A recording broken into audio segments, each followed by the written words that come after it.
Voici comment nos médias et nos gouvernements ont manipulé notre avis sur la situation israélo-palestinienne. Alors la première chose, ça a été la manipulation de notre empathie avec un traitement médiatique inégal des civils. Pour les civils israéliens, les médias employaient le terme « tuer », qui évoque une douleur et une souffrance particulière, alors que pour les civils palestiniens, les médias employaient le terme « mort », ou des bilans de mort qui n'évoquent aucune émotion, juste des faits froids. Et cette inégalité a été extrêmement critiquée sur les réseaux, forçant les médias à arrêter cette distinction. Mais ce n'est pas suffisant. Les inégalités ont persisté en termes d'image. Si vous le remarquez, les civils palestiniens sont très peu humanisés. On va les représenter sous forme de cadavres, de sacs mortuaires, de ruines ou encore de bâtiments explosés. Tandis que les civils israéliens vont être identifiés, on va donner leur nom, leur visage, on va raconter leur histoire, on va mettre en avant nos ressemblances culturelles, les victimes lisaient du Harry Potter, les victimes allaient dans des festivals. Les médias les ont humanisés, ce qui devrait être la norme pour tout le monde, mais qui n'a pas été fait pour les civils palestiniens, qui sont représentés sans nom, sans histoire, et qu'on résume à des personnes pauvres dans un pays lointain, en guerre depuis des années, et qui paraissent donc très loin de notre quotidien. Qu'est-ce que cette inégalité de traitement va créer dans notre psychologie? Eh bien une empathie plus forte pour la victime qui nous ressemble, à laquelle on va s'identifier parce que justement elle a été humanisée, et à l'inverse une absence totale de compassion pour les autres victimes qui elles sont déshumanisées, qui ne nous créent aucune émotion et qu'on voit uniquement comme des chiffres ou des statistiques lointaines. Et cette absence de compassion va d'ailleurs justifier la deuxième manœuvre que j'appelle les condamnations sélectives. C'est-à-dire que ce soit nos médias ou le gouvernement, il y a eu à juste titre une condamnation ferme et unanime suite aux attaques terroristes du Hamas du 7 octobre, des plateaux dédiés, des discours complets, bref le consensus était très clair. Mais dès lors qu'on s'intéresse aux attaques commises par Israël, là ce n'est plus clair et on va nous dire que c'est un conflit compliqué. Et il n'y a eu aucune condamnation unanime, ni de remise en contexte de tous les crimes commis par Israël que le droit international, les ONG et même l'ONU dénoncent depuis des années. À savoir la colonisation de la Palestine par Israël et son occupation illégale, le régime d'apartheid qu'Israël impose aux Palestiniens qui sont privés de certains droits, les blocus illégaux qu'Israël impose à la Palestine et les bombardements intempestifs sur Gaza, qui est non seulement une zone civile, mais surtout dont la moitié de la population sont des enfants. Et cette différence de traitement, elle était flagrante sur les plateaux télé. Chaque prise de parole considérée comme pro-palestinienne était régulièrement coupée, mais surtout, il fallait d'abord condamner les actes terroristes du Hamas. Non, mais attendez, est-ce que vous pensez que c'est pas important que l'Algérie et la Tunisie auraient pu condamner ces attentats? Do you support what Hamas launched? Alors qu'aucune personne pro-israélienne n'a dû condamner le fait qu'Israël commet des crimes de guerre, d'apartheid, de colonisation ou de nettoyage ethnique qui sont encore une fois des termes que même l'ONU emploie. Au contraire, on a pu voir à la télé des interventions extrêmement violentes où on justifiait et où on encourageait la mort de civils palestiniens en toute impunité.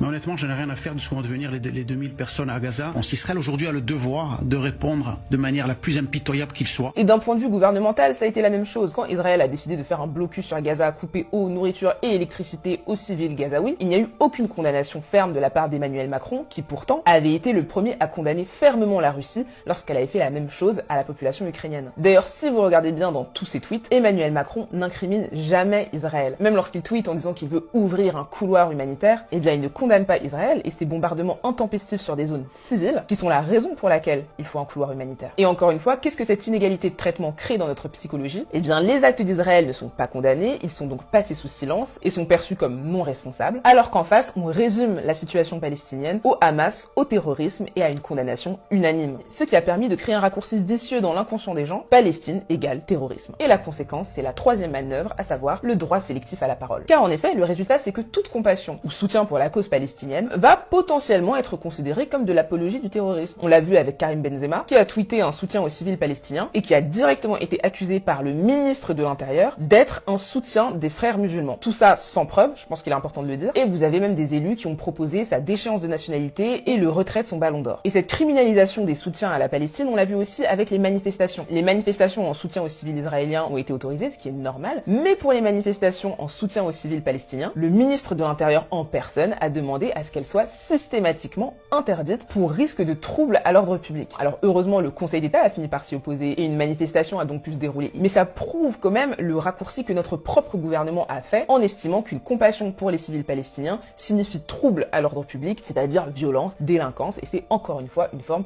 de criminalisation. Et le résultat sur notre psychologie, encore une fois, c'est quoi? C'est que beaucoup de personnes ne vont plus oser exprimer leur compassion à la population palestinienne par peur d'être assimilées à ce raccourci de terroriste. Et ce droit sélectif à la parole, il va dans les deux sens, parce qu'il y a plusieurs associations israéliennes comme Tzedek qui se mobilisent activement contre la colonisation de Palestine du gouvernement israélien. Mais ce n'est pas ces personnes-là qu'on va inviter sur les plateaux télé, alors qu'il faut savoir que la population israélienne se lève lève de plus en plus contre les agissements du gouvernement d'extrême droite de Netanyahou. La communauté juive orthodoxe d'ailleurs, qui est considérée comme la branche juive la plus pratiquante et la plus rigoureuse, a plusieurs fois manifesté pour condamner la colonisation de la Palestine par le gouvernement d'Israël. Mais là aussi, en France, les médias n'en parlent pas. Et le fait de couper la parole aux nombreux Israéliens qui soutiennent la cause palestinienne et de choisir uniquement des intervenants qui vont avoir un parti pris particulier, eh bien c'est une manière de manipuler nos avis encore une fois et de nous faire croire que le gouvernement d'extrême droite israélien a le soutien de tout son peuple et agit avec l'unanimité des siens. Ce qui rend psychologiquement le gouvernement israélien très légitime et donc moins attaquable et moins critiquable. Alors que c'est faux, Netanyahou et tous ses ministres sont de plus en plus critiqués, sont de plus en plus accusés par les citoyens israéliens et le fait que ces informations soient passées sous silence, c'est une forme de malhonnêteté intellectuelle. Car encore une fois, ça crée un raccourci psychologique où l'on finit par associer les gouvernements à leur population. Tous les Israéliens seraient donc des sionistes d'extrême droite qui veulent raser tout Gaza et tous les Palestiniens seraient les terroristes islamistes qui veulent détruire Israël. Et le résultat c'est quoi? C'est qu'avec de tels raccourcis, toute discussion autour de ce sujet devient impossible et bingo, le sujet devient tabou et divise toute la société. Et c'est pourquoi quand Emmanuel Macron nous dit dernièrement qu'il a peur que ce conflit divise la société française, eh bien c'est justement ces doubles standards qu'on vient de voir qui divisent la société française et qui renforcent cette logique de camp avec le camp pro-Palestine et le camp pro-Israël. Et c'est uniquement en faisant preuve d'honnêteté intellectuelle et d'égalité de traitement qu'on pourra éviter cette division qui finalement est contre-productive à la paix que nos gouvernements disent vouloir obtenir. En tout cas, dites-moi laquelle de ces trois manœuvres vous aviez déjà remarqué et si vous en avez repéré d'autres, écrivez-les en commentaire car vous l'aurez compris, cette liste n'est clairement pas exhaustive.